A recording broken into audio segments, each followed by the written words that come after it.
Assalamualaikum warahmatullahi wabarakatuh. Kali ini kita akan membahas Intan Pariwara kelas 11 bab Sistem Pernapasan pada Manusia bagian penilaian harian.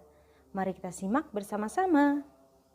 Nomor 1, suatu organ pernapasan berupa percabangan yang berjumlah sepasang. Satu cabang menuju paru-paru kanan dan satu cabang lainnya menuju paru-paru kiri.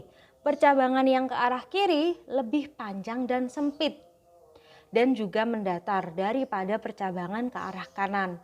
Berdasarkan karakteristik tersebut, organ pernafasan yang dimaksud adalah, jadi di sini cirinya dia yang utama terdapat dua cabang menuju paru-paru kanan dan paru-paru kiri. Yang mengarah ke paru-paru kiri lebih panjang dan juga sempit. Nah, ini adalah ciri dari bronkus. Jadi bronkus ini kenapa sih yang ke arah kiri dia lebih sempit? Itu karena lobus pada paru-paru sebelah kiri itu jumlahnya hanya 2 karena berbagi ruang dengan jantung. Sedangkan lobus paru-paru sebelah kanan itu jumlahnya ada 3. Jadi bentuk dari bronkusnya juga berbeda. Jadi jawabannya di sini adalah yang D. Nomor 2, perhatikan gambar struktur organ pernapasan berikut. Bagian yang ditunjuk oleh huruf P berperan dalam proses. Nah, jadi gambar P itu adalah gambar epiglotis. Nah, epiglotis sendiri itu katup yang terdapat pada laring.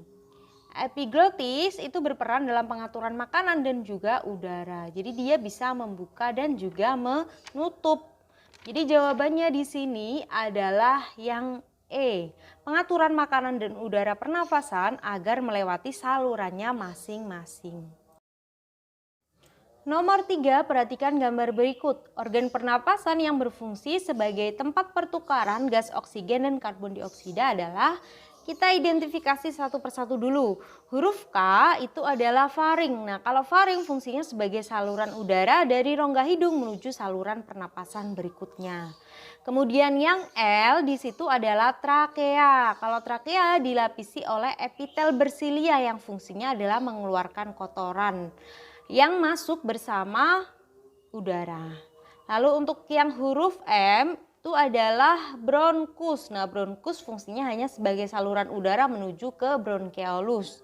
Sedangkan yang N itu adalah bronkeolus yang berfungsi sebagai saluran udara yang bermuara ke alveolus. Sedangkan yang O di situ adalah gambar dari alveolus. Nah, alveolus ini berfungsi sebagai pertukaran oksigen dan karbon dioksida. Jadi jawabannya adalah yang E. Nomor 4, pada mekanisme pernapasan luar, protein dalam sel darah merah akan mengikat oksigen untuk membentuk. Nah, ini yang dimaksud dengan protein yang ada di sel darah merah itu adalah hemoglobin. Nah, pernafasan luar di sini adalah maksudnya pernafasan eksternal yang terjadinya adalah di alveolus. Di alveolus kan ada pertukaran oksigen dan karbon dioksida. Di sana karbon dioksida akan dilepas oleh hemoglobin. Kemudian untuk oksigennya akan diikat oleh hemoglobin sehingga membentuk HbO2 yang disebut dengan oksihemoglobin. Jadi jawabannya di sini adalah yang B. Nomor 5, dalam pernapasan manusia proses menghirup udara terjadi ketika, untuk proses menghirup udara itu berarti mekanisme inspirasi. Inspirasi itu yang pertama dimulai dari otot antar tulang rusuk luar akan kontraksi. Kemudian tulang rusuk terangkat. Volume rongga dada akan lebih membesar sehingga tekanan udaranya menjadi lebih kecil. Barulah udara bisa masuk ke dalam paru-paru. Nah, dari pilihan ganda A sampai dengan E yang sesuai dengan mekanisme inspirasi adalah yang B. Otot antar tulang rusuk luar dan otot diafragma akan kontraksi. Kenapa? Karena untuk pernafasan dada itu menggunakan otot antar tulang rusuk luar. Sedangkan untuk pernafasan perut atau pernafasan yang biasanya menggunakan diafragma sendiri itu ketika diafragmanya sedang berkontraksi. Jadi di sini jawabannya adalah yang B.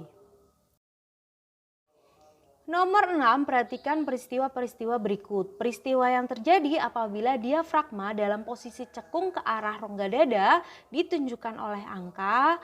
Jadi ketika diafragma melengkung atau cekung ke arah rongga dada itu menunjukkan peristiwa ekspirasi atau mengeluarkan udara. Udaranya keluar ketika kalian menghembuskan nafas.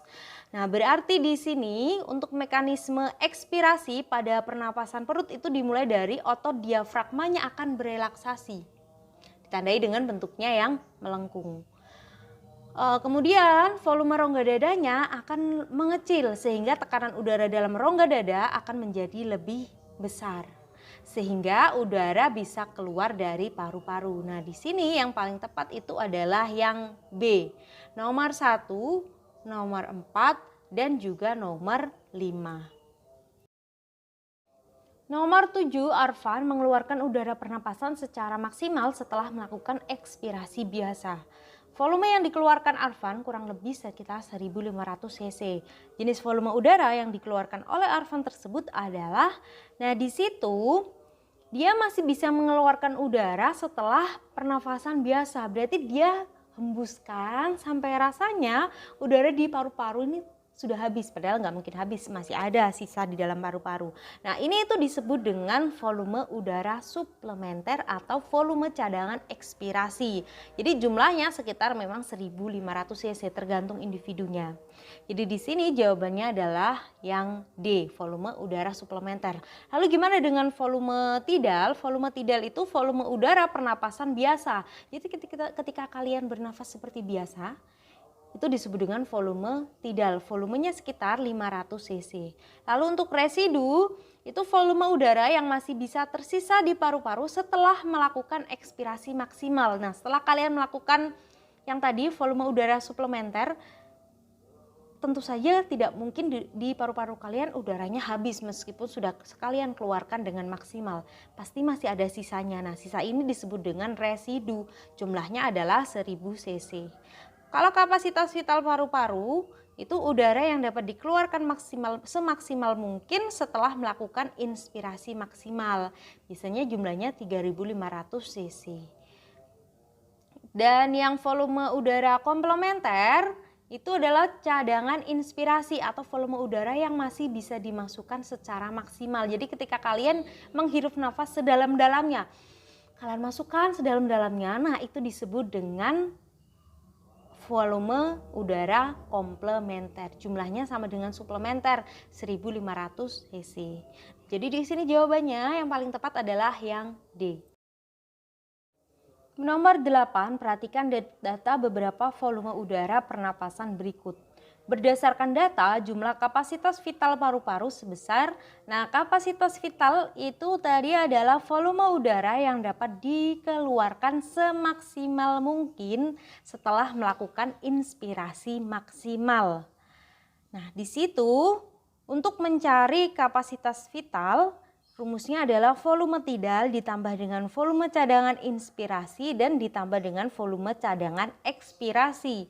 Jadi volume tidalnya 480, volume cadangan inspirasi 1450, ditambah lagi volume cadangan ekspirasinya 1500.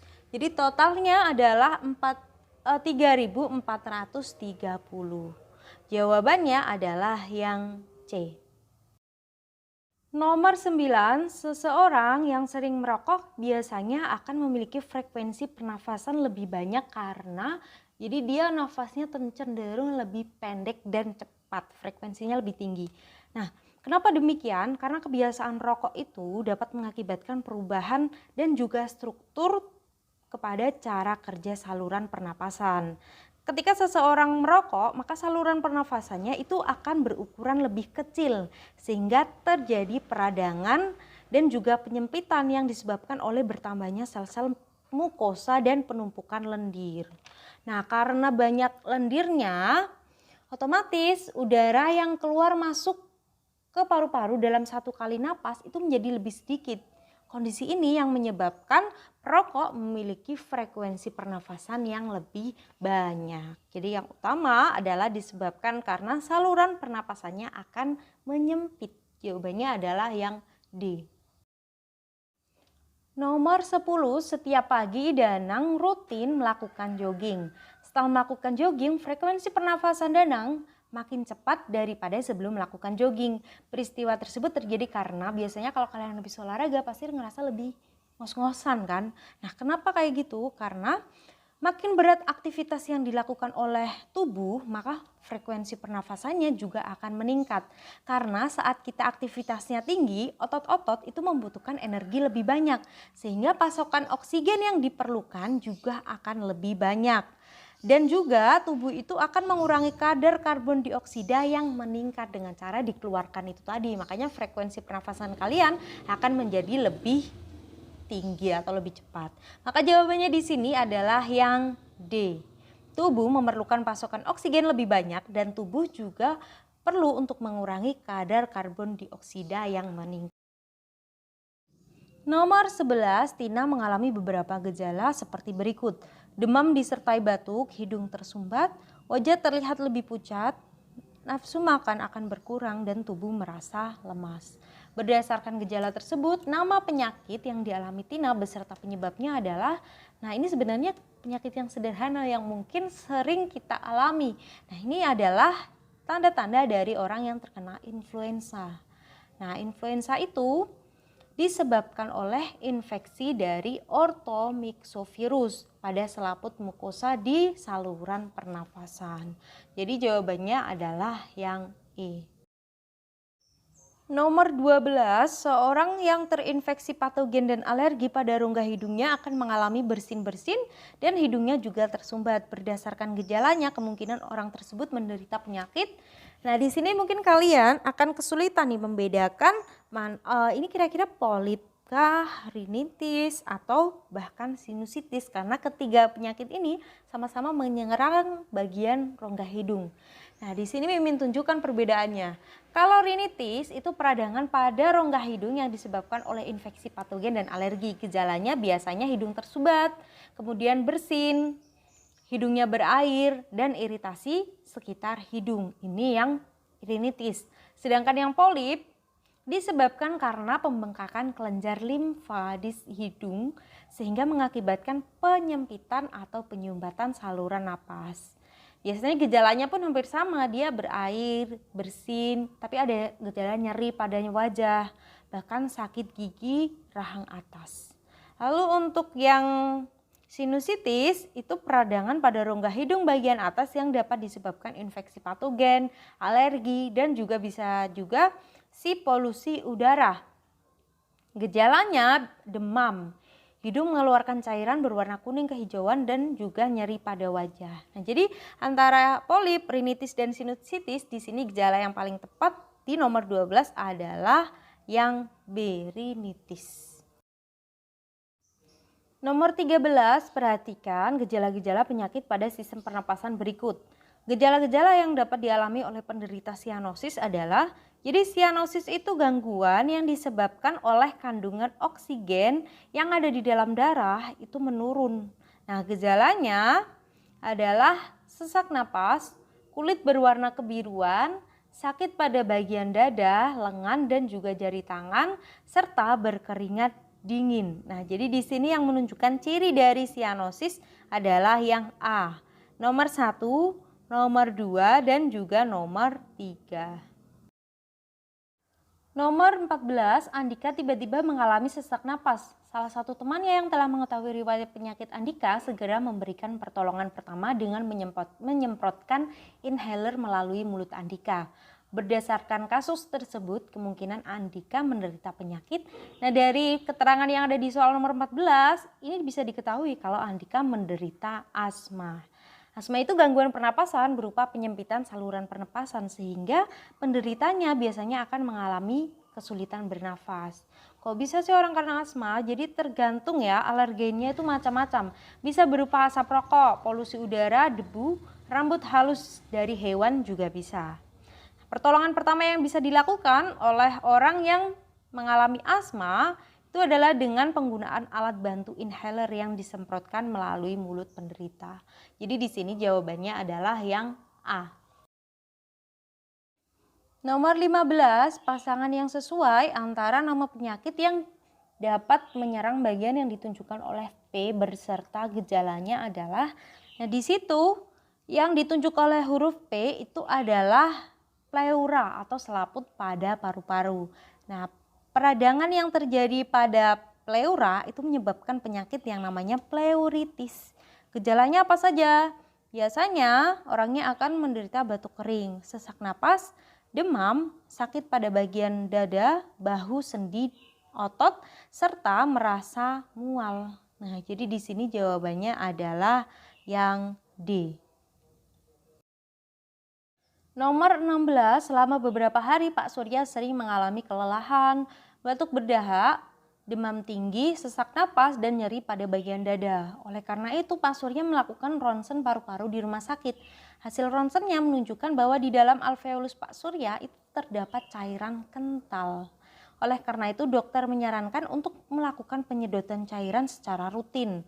Berdasarkan kasus tersebut, kemungkinan Pak Surya menderita penyakit yang disebabkan oleh, nah dari gejalanya dan juga ciri-cirinya hasil ronsen, itu kelihatan ya alveolusnya ada cairan. Nah, kalau alveolus ada cairan berarti Pak Surya ini menderita pneumonia. Pneumonia itu sendiri disebabkan oleh bakteri yang disebut dengan Diplococcus pneumonia. Jadi jawabannya adalah yang C. Nomor 17, sudah bertahun-tahun Pak Dodo memiliki kebiasaan merokok. Suatu hari Pak Dodo mengalami batuk berkepanjangan disertai darah dan napas terasa sesak. Oleh karena itu dokter menganjurkan Pak Dodo untuk melakukan ronsen paru-paru. Hasil ronsennya menunjukkan bahwa paru-paru Pak Dodo mengalami kerusakan. Berdasarkan hasil ronsen tersebut, kemungkinan penyakit yang diderita oleh Pak Dodo adalah, nah di situ kata kuncinya Pak Dodo merokok bertahun-tahun. Lalu ada kerusakan di paru-parunya, maka Pak Dodo menderita kanker paru-paru.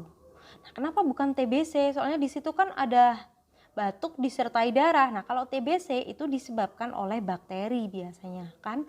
Bakteri tuberkulosis.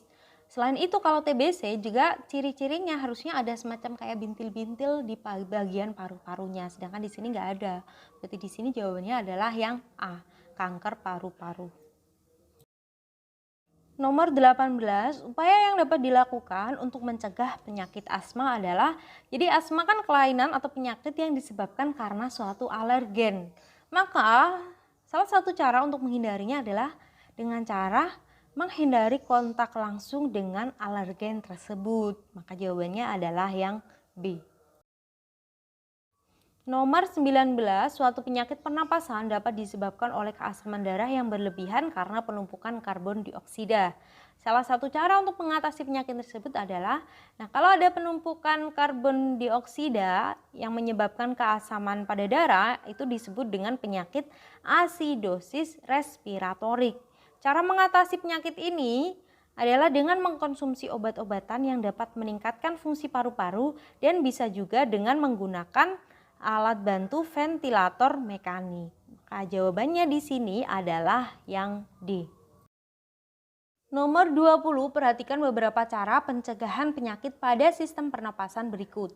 Peradangan pada laring akibat infeksi patogen dapat dicegah dengan cara yang ditunjukkan oleh angka. Jadi untuk peradangan laring itu disebut dengan penyakit laringitis. Cara mencegahnya bisa dengan yang pertama, menjaga kebersihan lingkungan di sekitar tempat tinggal. Mengkonsumsi makanan yang mengandung vitamin A, E, dan juga C. Lalu menghindari makanan pedas dan beristirahat dengan cukup. Maka di sini jawabannya adalah yang A, 1, 2, dan juga 3. Sekian pembahasan kali ini. Apabila kamu merasa informasi yang kalian dapatkan dari channel Biologi Education bermanfaat, silakan share ke teman-teman kamu. Terima kasih. Wassalamualaikum warahmatullahi wabarakatuh.